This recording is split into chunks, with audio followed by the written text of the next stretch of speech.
లో ప్రముఖ న్యాయవాది మక్సూద్ అహ్మద్ విలేకరుల సమావేశంలో మాట్లాడారు. నిన్న ఆదివారం నిజామాబాద్ లో ఎంఐఎం పార్టీ అధినేత ఓవైసీ అసదుద్దీన్ నాపై చేసిన వ్యాఖ్యలు సరైంది కాదని, కామారెడ్డి పట్టణంలో జీవదాన్ పాఠశాలలో 6 ఏళ్ల చిన్నారిపై జరిగిన సంఘటన విషయం తెల్వదని, కొంతమంది వ్యక్తులు చరవాణి ద్వారా సమాచారం అందించడం జరిగిందని, కామారెడ్డిలో సంఘటన జరిగిన సమయంలో నేను ఢిల్లీలో ఉన్నా అన్నారు.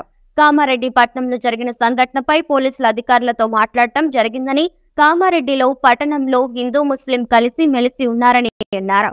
నిజామాబాద్ కు చెందిన కొంతమంది ఎంఐఎం నేతలు జిల్లా ఎస్పీకి ఫిర్యాదు చేశారని, ఎంఐఎం నేతల ప్రమేయం వలనే కామారెడ్డిలో సంఘటన పెద్దగా జరిగిందని అన్నారు. అసదుద్దీన్ ఓవైసీ నిజామాబాద్ లో జరిగిన సంఘటనలో 30 లక్షల రూపాయలు నేను జీవదాన్ పాఠశాల వారి వద్ద నుండి తీసుకోవడం జరిగిందని, 25 లక్షల రూపాయలు నేను తీసుకున్నట్టు చెప్పడం సరైన పద్ధతి కాదని తెలిపారు. 30 లక్షల రూపాయలు తీసుకున్నట్లు రుజువు చేయి, మసీద్ల ఖురాన్ పట్టుకుని నిజాలు చెప్పు. 6 ఏళ్ల చిన్నారిపై జరిగిన సంఘటనపై ఇలాంటి మాటలు మాట్లాడటం సరైంది కాదు. ఎంఐఎం అధ్యక్షుడు అసదుద్దీన్ ఓవైసీకి సవాల్ విసురుతున్నా, నువ్వు కామారెడ్డి జిల్లాకు రా, మాట్లాడుకుందాం.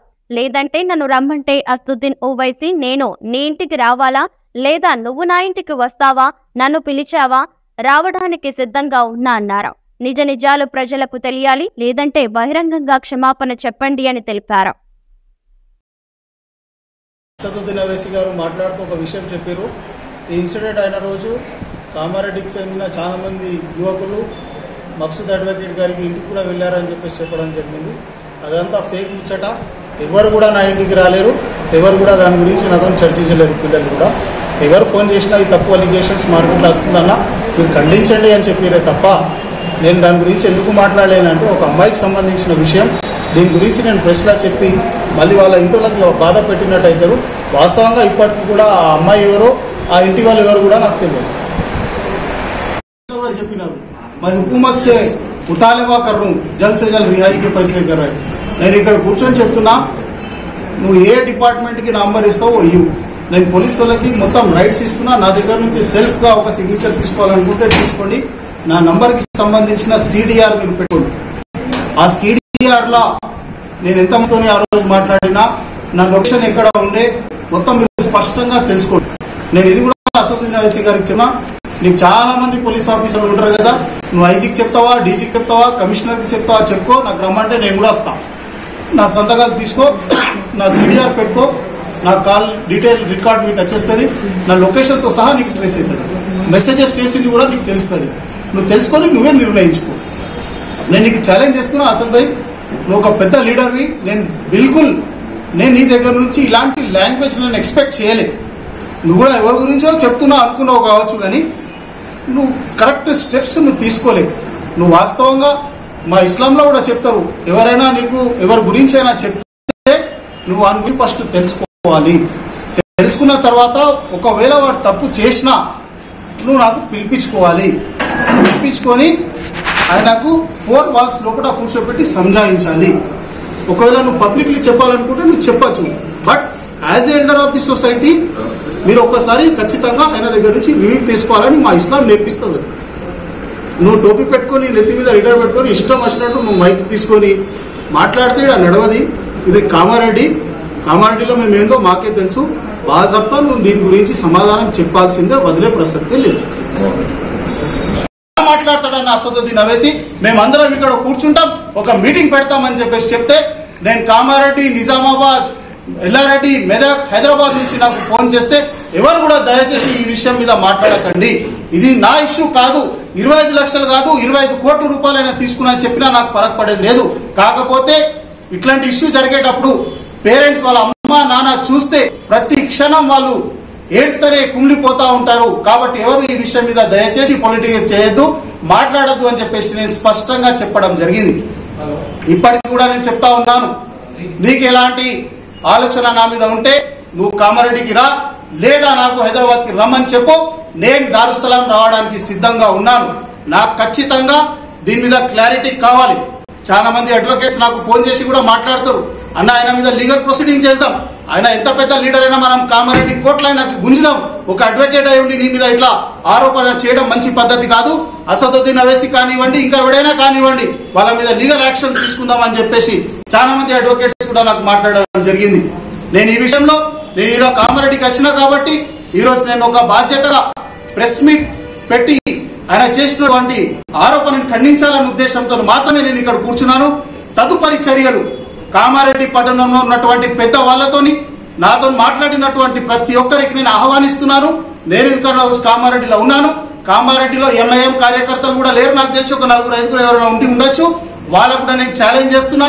నేను ఇప్పుడు ఆఫీస్ లో ఉన్నా. మీకు దమ్ము ధైర్యం ఏమైనా ఉంటే నా దగ్గరికి రండి, నా మీద చేసినటువంటి ఆరోపణలను నిరూపించుకోండి. ఇంకా తదుపరి చర్యల గురించి కామారెడ్డికి సంబంధించిన పెద్దవాళ్ళు వాళ్ళు తీసుకున్న నిర్ణయమే నా నిర్ణయం. నేను ఒక్కొన్నే ఉండి ఏ నిర్ణయం నేను తీసుకోలేను. ఎందుకంటే ఇది పబ్లిక్ కి సంబంధించిన ఇష్యూ, ఒక అమ్మాయికి సంబంధించిన ఇష్యూ. పబ్లికే దాని మీద నిర్ణయం తీసుకుంటారని చెప్పేసి నేను ఆశిస్తూ మీరు వచ్చినందుకు కూడా నేను ధన్యవాదాలు తెలియజేస్తాను. నా దగ్గర నాకు తెలిసి ఎలాంటి ఆధారాలు లేవు. ఎందుకంటే ఆయన స్టేజ్ మీద మాట్లాడే ఆయన యాక్షన్ నేను చూడడం జరిగింది. ఒక పేపర్ పట్టుకున్నాడు, ఇంకా తిరిగి ఉంకే ఘర్ పే భీ పहुंचे కతే అని చెప్తున్నాడు. కామారెడ్డిలో ఎవరు కూడా నా ఇంటికి రాలేదు. కామారెడ్డి చాలా మంచి వాతావరణంలో ఉంది. ఎవరు కూడా ఆ రోజు నా ఇంటికి రాలేరు.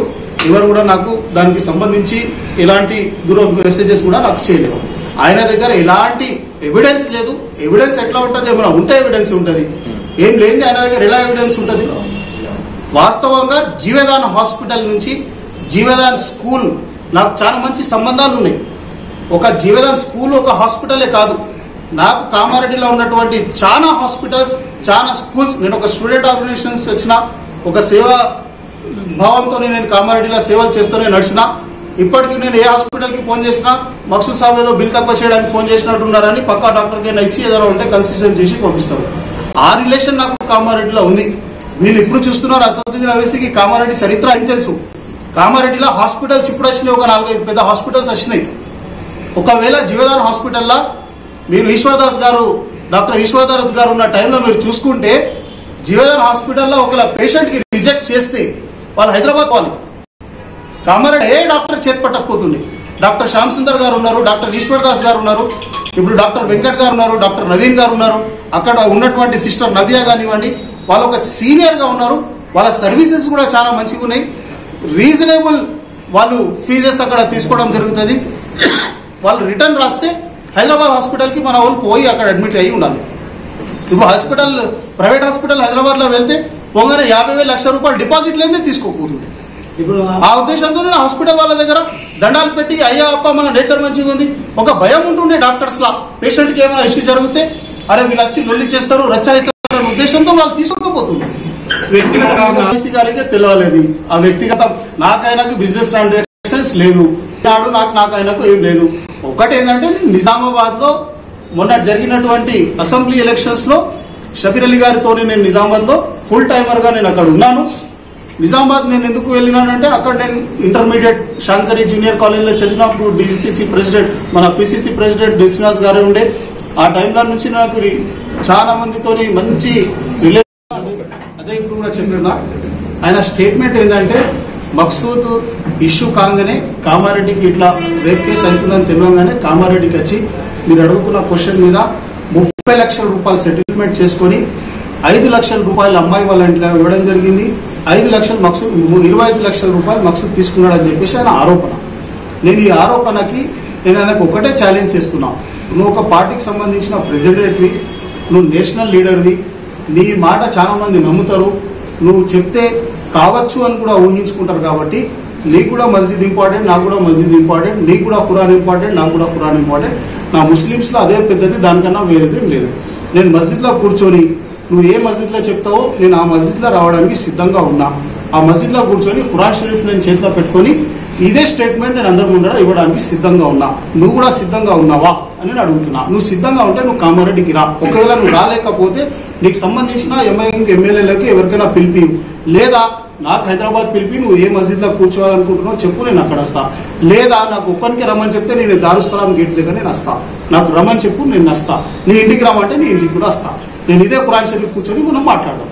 కానీ నేను చేయని దాని గురించి నువ్వు చెప్తే ఖచ్చితంగా నా గురించి క్షమాపణ చెప్పాలి. ఇది ఖాయం, దీని మీద బదిలే ప్రసక్తే లేదు. ఇది నా అభిప్రాయం. అయినప్పటికీ కామారెడ్డి ప్రజలకు ఈ ఇష్యూని నేను వదిలేస్తున్నా. ఒకవేళ కామారెడ్డికి సంబంధించిన పెద్దవాళ్ళు ప్రజలు దీనికి మనం సైలెంట్ గా ఉండిపోవాలంటే నేను వందుకోవడానికి సిద్ధం. ఇది నా సొంత నిర్ణయం కాదు. హైదరాబాద్కి వచ్చిన రాగానే కామారెడ్డికి సంబంధించిన కొందరు యువకులు నాకు ఎయిర్పోర్ట్ దగ్గర కలవడానికి వస్తున్నామన్నా అంటే ఎయిర్పోర్ట్ దగ్గర రాకండి, మీరు ఎక్కడ ఉన్నారు చెప్పండి వస్తా అని చెప్పి హైదరాబాద్ లో ఒక లొకేషన్ లో కలిస్తే అందరు ఏడ్చుకుంటా నా ముందట మాట్లాడుతూ ఉన్నారు. ఒక ఇష్యూ ఇట్లా జరిగింది కానీ వేరే రకంగా మోల్డ్ అవుతుందన్నా, మీరు హైదరాబాద్ లో ఉంటే ఎట్లా, మీరు కామారెడ్డికి రండి, మీరు మాట్లాడండి, మాకు ధైర్యం మీరు అని చెప్తే ఫ్రైడే రోజు నేను కామారెడ్డికి వచ్చిన మార్నింగ్ 10:30 వచ్చిన తర్వాత నేను కొందరితో కలిసి దాని తర్వాత మస్జిద్ లో ఫ్రైడే కాబట్టి నేను దాని ముందు ఒక ఆఫీసర్స్ ని కలిసి కామారెడ్డి పొజిషన్ ఏందో, ఎందుకంటే నేను కూడా ఒక బాధ్యత గల మనిషిని, నాకు కూడా అందరితో మంచి రిలేషన్స్ ఉన్నాయి, ఒక హయ్యర్ ఆఫీసర్స్ తోని నేను మాట్లాడి సిచ్యువేషన్ ఎలా ఉంది, ఎలా కంట్రోల్లో ఉంది, నా తరపు నుంచి ఏమైనా సహాయం కావాలన్నా కమ్యూనిటీ తరపు నుంచి పోలీస్ ఆఫీసర్స్ కి ఏమైనా చాలా భారీ బందోబస్తులో ఉన్నప్పుడు నేను మస్జిద్ కమ్యూనిటీ వాళ్ళతో కూడా మాట్లాడి ఇలాంటి అవాంఛనీయ సంఘటనలు జరగకుండా ఉండాలి, మీరందరూ శాంతియుతంగా పాటించాలి అని చెప్పేసి నేను చాలా మందితో డిస్కస్ చేసి నేను నమాజ్ చేసిన తర్వాత కూర్చుంటే దాదాపు ఒక 300 నుంచి 400 మంది నాతో ఆ రోజు కలవడం జరిగింది. నేను ప్రతి ఒక్కరికి ఒకటే విషయం చెప్పిన, ఇది ఒకటి కామారెడ్డికి చాలా బ్యాడ్ ఇన్సిడెంట్, ఇది మనం ఒకవేళ రచ్చ చేసుకుంటే నేషనల్ వైడ్ దాకా ఇష్యూస్ పోతాయి. కామారెడ్డిలో అందరు హిందూ ముస్లిం అందరం మనం కలిసిమెలిసిగా ఉన్నాం కాబట్టి ఇది మన కామారెడ్డికి సంబంధించిన ఇష్యూ, మనం అందరం కూర్చొని మాట్లాడుకోవాలి తప్ప మనం వేరే వాళ్ళకి ఎంటర్టైన్ చేయొద్దు అని చెప్పేసి చెప్పాను. ఈ విషయం నేను ఎందుకు చెప్పినా అంటే నిజామాబాద్ నుంచి ఏఐఎంఐఎం కి సంబంధించిన కొందరు లీడర్లు కామారెడ్డికి వచ్చి ఎస్పీ గారితో కలిసి రిప్రజెంటేషన్ ఇవ్వడం జరిగింది. ఆ రిప్రజెంటేషన్ తర్వాత వాళ్ళు చాలా మందికి కాంటాక్ట్స్ చేస్తా ఉన్నారు. కామారెడ్డిలో మేము వస్తాం, మేము ధర్నా చేస్తాం, మేము అది చేస్తాం, మేము ఇది చేస్తాం, జిల్లా స్కూల్ కి రచ్చ చేస్తాం, అద్దాలు పలగొడతాం, పోలీసు ఏం చేస్తారు అని చెప్పేసి ఆవేశం ఒక కోపంలో తీసుకొచ్చి ఏదో ఉద్రిక్త చేస్తా అన్నట్టు నాకు ఆ వాతావరణం కనిపించగానే నేను కామారెడ్డిలో వచ్చి కూర్చున్నాను. నేను ఫ్రైడే రోజు మస్జిద్ లో కామారెడ్డికి వచ్చాను, నా ఆఫీస్ లో కూర్చున్నాను, నా ఆఫీస్ నుంచి నేను నీకు స్టేట్మెంట్ ఇస్తున్నా, నువ్వు ఒక లీడర్, మైనారిటీ లీడర్వి, నెత్తి మీద టోపీ పెట్టుకొని నువ్వు మాట్లాడతావు కదా, నేను ఇవాళ నీకు చెప్తా ఉన్నా, నీకు కూడా మస్జిద్ అదే పవిత్రం, నాకు కూడా అదే మస్జిద్ పవిత్రం, నీకు కూడా అదే ఖురాన్ పవిత్రం, నాకు కూడా అదే ఖురాన్ పవిత్రం, నువ్వు రా కామారెడ్డికి, ఏ మస్జిద్ లో కూర్చుందాం చెప్పు, నేను అక్కడ ఖురాన్ కూర్చొని చెప్తా, నువ్వు కూడా ఆడ కూర్చో, బేస్లెస్ అలిగేషన్ చెప్పినావు కాబట్టి నువ్వు అందరు బహిరంగంగా నాకు క్షమాపణ చెప్పాలని చెప్పేసి నేను డిమాండ్ చేస్తా ఉన్నాను. నీకు పెద్దవాళ్ళు ఎవరైనా మాట్లాడిరా ఆ విషయంలో, దాని గురించి నువ్వు ఒక్క విషయం కూడా ఎవరికి ఫోన్ చేసి అడగలేవు, కానీ 5 లక్షలే ముఖ్యం అనుకో నువ్వు 5 లక్షల గురించి మాట్లాడినావు. నువ్వు ఒక లీడర్ అయి ఉండి, ఇంత పెద్ద నాయకుడు అయి ఉండి నువ్వు ఇష్టం వచ్చినట్టు ఇట్లా మాట్లాడతారని నేను ఏ రాడు కూడా నేను ఊహించలే. సరే, నువ్వు నాకు మాట్లాడినంత మాత్రాన నాకు ఫరక్ పడేది లేదు. నా క్యారెక్టర్ ఏందో, నా డిసిప్లిన్ ఏందో, నేను చేస్తున్నట్టు సేవ కార్యక్రమం కామారెడ్డి ప్రజలకు తెలుసు. కార్యకర్తలకు, ఎంఐఎం లీడర్స్ లకు, ఎంఐఎం కి సంబంధించిన అడ్వకేట్స్ కి మాత్రం ఎవరైనా బెయిల్ పిటిషన్స్ ఇస్తే ఖచ్చితంగా దాని పరిణామాలు వేరే ఉంటాయని చెప్పేసి నేను హెచ్చరించడం. ప్రతి ఎంఐఎం కార్యకర్తలు నా వాళ్ళే, నాతో ఉంటారు, నాతో తిరుగుతారు. నేను ప్రతి ఒక్క బీజేపీ, కాంగ్రెస్, టిఆర్ఎస్, ఏఐఎంఐఎం అందరితో నేను ఒక మంచిగా ఒక ఫ్రెండ్లీ మూమెంట్ గా నేను తీసుకుంటా కాబట్టి నీకు వాళ్ళు చెప్పినారు కూడా మక్సూద్ నా ఎమ్మటి ఉంటుండే ఎంఐఎం అన్నా, నేను మీతో జాయిన్ అవుతాం, మీతో ఉంటాం అని చెప్పేసి అట్లా ఇక వాళ్ళకు ఉంటే కక్ష ఉంటుండొచ్చు. దేవుడు ఆయనకు ఇంకా పెద్ద హోదాలు ఇస్తాడు, ఇంకా పెద్ద అవుతాడు, ఆయన నాకు క్షమాపణ చెప్పాలి. ఎలక్ట్రానిక్ మీడియా లాఠీ చార్జ్ చేసే సమయంలో ఎవరో కొందరు పిల్లలు రాళ్లతోని దాడులు చేస్తే దాదాపు మన కామారెడ్డి జిల్లాకి సంబంధించిన 4 ఆఫీసర్లకు ఇంజురీస్ రావడం జరిగింది. దాంట్లో మన కామారెడ్డి సిఐ చంద్రశేఖర్ గారికి కూడా హెడ్ ఇంజురీ రావడం జరిగింది.